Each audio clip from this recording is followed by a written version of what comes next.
Good morning. सकाळची सुरुवात चहापासून केली आणि आज होती भोगी.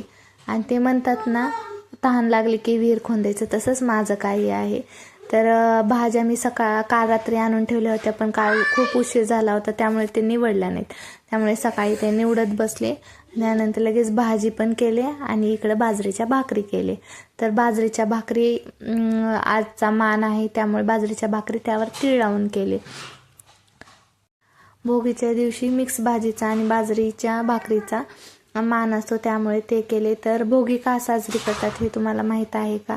तर भोगीच्या दिवशी जे काही पिके शेतामध्ये येतात ते त्याची मिक्स भाजी करतात आणि हा सण अशीच शेतामध्ये भरभराट राहावी म्हणून साजरी करतात. त्या देवाला नैवेद्य दाखवले आणि लगेच जेवायला पण बसले. तर बाजरीची भाकर खाताना कधी पण मध्ये तूप लावून खायची, खूप छान लागते. आणि मिक्स भाजीसोबत तर खूपच भारी लागते तूप लावून भाकर खाल्ल्यानंतर. लगेच इथे उद्याची तयारी, म्हणजे उद्या संक्रांत आहे त्यामुळे शेंगदाणे पण भाजले आणि शेंगदाणे भाजत आहेत तोपर्यंत तिकडे गुळ खिसून घेतले, कारण उद्या करायचे होते शेंगदाण्याच्या पोळ्या. आता कोणताही सण असला की मेहंदी काढणे तर मेंडेटरीच आहे, पण आता इतक्या गडबडीत आणि कामाच्या ह्याच्यात मला लक्षात पण नव्हतं की मेहंदी काढायचं आहे. पण यांनी कोण आणून दिला त्यामुळे मी पण मेहंदी काढली. तर ही फ्रंट साईडला अशी काढली आणि बॅक साईडला अशी काढली. तर व्हिडिओ आवडला असेल तर लाईक करा.